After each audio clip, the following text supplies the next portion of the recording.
US और Iran की आपस में घमासान हो गई है। यूएस और ईरान का युद्ध हो गया है। कहानी यहां से शुरू हुई। यूएस ने ईरान के एक टैंकर पे अटैक किया जो तेल पानी भर के जा रहा था। टैंकर पे अटैक किया, टैंकर ध्वस्त हो गया, टैंकर पूरी तरह से खत्म हो गया। इस पे ईरान भड़का। ईरान ने कहा हम तुम पे हमला करेंगे। ईरान ने हमला किया और ईरान ने अमेरिका के 3 डिस्ट्रॉयर्स पे हमला किया। जी हाँ, 3 डिस्ट्रॉयर्स पे हमला किया। ड्रोन से हमला किया, मिसाइलें दागी, पर तीनों डिस्ट्रॉयर्स का कुछ नहीं हुआ। तीनों डिस्ट्रॉयर्स ने स्ट्रेट ऑफ हॉर्मोज को ट्रांजिट भी कर लिया और स्ट्रेट ऑफ हॉर्मोज जाके निकल गए। तो स्ट्रेट ऑफ हॉर्मोज को लेके कुछ हुआ नहीं, तीनों डिस्ट्रॉयर्स बिल्कुल सेफली निकल गए। और ईरान ने अपने कुछ बोट उतारे, छोटे बोट, जिन्हें वो नेवल बोट कहता है या जिन्हें हम स्मॉल बोट्स कहते हैं, उन्हें फास्ट बोट्स कहता है, क्योंकि शिप तो बची नहीं उनके पास। वो बता रहे वो करीब करीब 8 बोट अमेरिका ने डुबा दी है। और अकॉर्डिंग टू ट्रंप रोज का 8 का एवरेज है, रोज के 8 बोट हम डुबाते हैं और ऐसे हमारी कार्रवाई चलती है। तो अब बुशेर पे इस्फहान के हमले की बात आ रही है, कुशेर आइलैंड पे अटैक की बात आ रही है, और ईरान ने बैलिस्टिक मिसाइलें दागी। फिर यूएई पे हमला हुआ, फिर आज यूएई में फिर 2 या 3 मिसाइलें गई। यूएई पे आज भी हमला जारी हुआ, यानी कि यूएई की पिटाई आज भी हो रही है और यूएई की ठुकाई आज भी हो रही है। तो यहाँ परिस्थितियां और एस्केलेट होती हुई नजर आ रही है। ट्रंप कह रहे हैं कि भाई मैं टाइम दे रहा हूँ इनको कि अगर वो आज उन्हें वो मंजूर करना है सीज फायर तो कर रहे, नहीं तो सबसे भयंकर अटैक वहां करने वाला और ईरान की ऐसे तैसे करने वाला। ईरान कहता हमें कोई फर्क नहीं पड़ता, आप जो मर्जी करें, it doesn't matter to us, we are okay, हमें कोई फर्क नहीं पड़ता, हम आपके अटैक के लिए तैयार हैं, हमें कोई फर्क नहीं पड़ता। और बीच में पाकिस्तान कह रहा जी कोई सीज फायर कुछ हो रहा है या कोई प्रपोजल है। कौन सा प्रपोजल है, कौन सा 24 घंटे वाला, 38 घंटे वाला, 48 घंटे वाला, या प्रपोजल है भी या नहीं है, भगवान कसम कुछ नहीं पता। किस 24 घंटे 48 घंटे का बन जाता, 48 घंटा एक हफ्ता का बन जाता, और हफ्ते से शाम तक जवाब दे दो, नहीं तो हम पे हमला करेंगे। कहानी क्या थी? कहानी कुछ और थी। कहानी थी सऊदियों का इन्हें सपोर्ट नहीं मिल रहा था। कहानी ये थी सऊदियों ने लास्ट टाइम इनसे रग खींच लिया था, मतलब इनके पैर के नीचे से जमीन खींच रही थी। अब सऊदी ये कह रहे हैं कि ठीक है हम तुम्हारा साथ देने के लिए तैयार है, कोई बात नहीं, देखी जाएगा क्या होगा। जब सऊदियों को इन्हें साथ मिला तो कह रहे ऑपरेशन प्रोजेक्ट फ्रीडम हम फिर चलाएंगे, जो ट्रंप ने एकदम से बंद कर दिया था। तो ये बोला था कि पाकिस्तान के प्रधानमंत्री के कहने पे मैंने बंद कर दिया, अब कह रहा मैं फिर चलाऊंगा। अब लिटरली क्या हो रहा कुछ नहीं पता। और ईरान ने एक अपना ही अभी अभी टैंकर सीज किया। जी अभी अभी खबर आई कि ईरान ने एक टैंकर सीज किया। हमने कहा कौन सा टैंकर सीज किया? पता लगा ईरान ने अपना ही टैंकर सीज कर दिया और बोल दिया जी हमने ये अपना जो है टैंकर सीज कर दिया और ये हमारा टैंकर अब सीज हो गया। बड़े इंटरेस्टिंग समीकरण है साहब।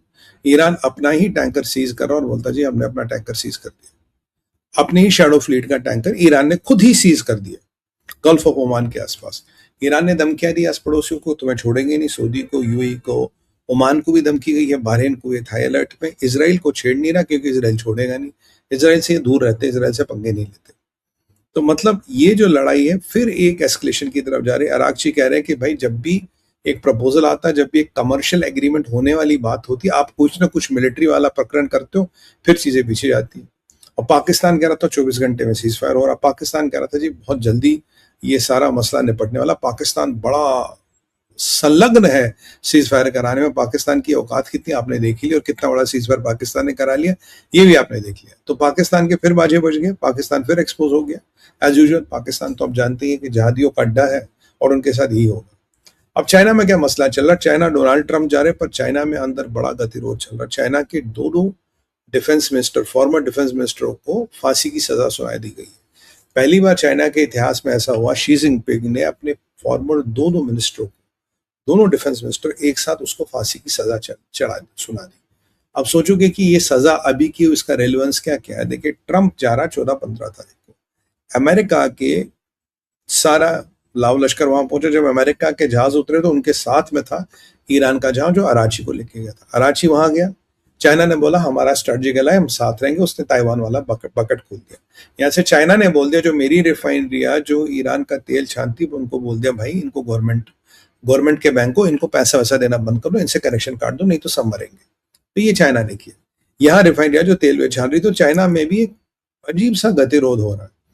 अब ईरान को लगा कि चाइना मेरे साथ है तो थोड़ा चौड़ा हो गया, अब अमेरिका को देख लूंगा क्योंकि रशिया ने तो हाथ खींच लिया था। अब यहां से ट्रंप के दौड़ा जाने से पहले सीआई ने ऐड निकाला कि भाई चाइना में एजेंट रिक्रूट करने, कैसे रिक्रूट करना, कहाँ आना है, कैसे हमें कॉन्टैक्ट करें।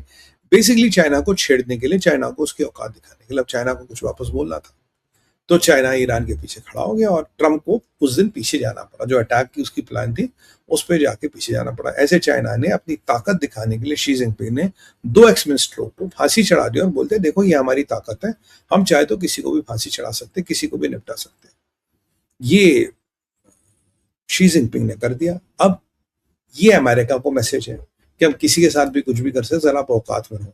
अब कहानी क्या है, देखिए, जो चाइना के मिसाइल साइलोस थे, और मिसाइलों में कौन सा मिसाइल है, कहाँ रखे, क्या रखे,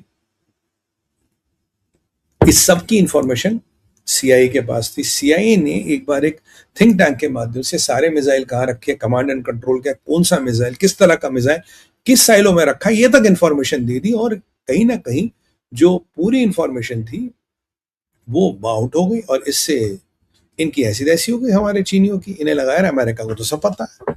और आप जानते हो कि फिर रॉकेट फोर्स का जब अध्ययन किया गया तो पता लगा रॉकेटों के अंदर पानी भरा है, रॉकेटों के अंदर पानी भरा। और जो जी जेंग हुआ थे, जो राइट हैंड जनरल था या सीडीएस था चाइना को, उसको शी जिनपिंग ने उठा लिया कि भाई तू सीआईए के साथ मिला हो। और मेरा मानना था वो सीआईए के साथ मिला हुआ। तो सीआईए ने farmer CDS of China, top most general जो शी जिनपिंग का राइट हैंड मैन था, और 2 मिनिस्टर, इनको कॉम्प्रोमाइज करवा के चाइना का रॉकेट फोर्स का सारा या मिसाइल फोर्स का सारा हिसाब किताब खराब कर दिया था। सारी इंफॉर्मेशन अमेरिकन के पास ही, जो उन्होंने पब्लिकली डाल दी। तो सीआईए ने अपनी ताकत दिखा दी। यहां चीनी बौखला गए, यार आपने ये कैसे कर दिया और ये क्या कर दिया। अब ट्रंप वहां आ रहा, फिर सीआईए ने ऐड चलाया कि हम बंदे रिक्रूट करें। मतलब जख्मों पे नमक छेड़ने वाली बात है। जब जख्मों पे नमक छेड़ा गया तो चाइना ने क्या कर दिया, 2 मिनिस्टरों को सूली चढ़ा दी।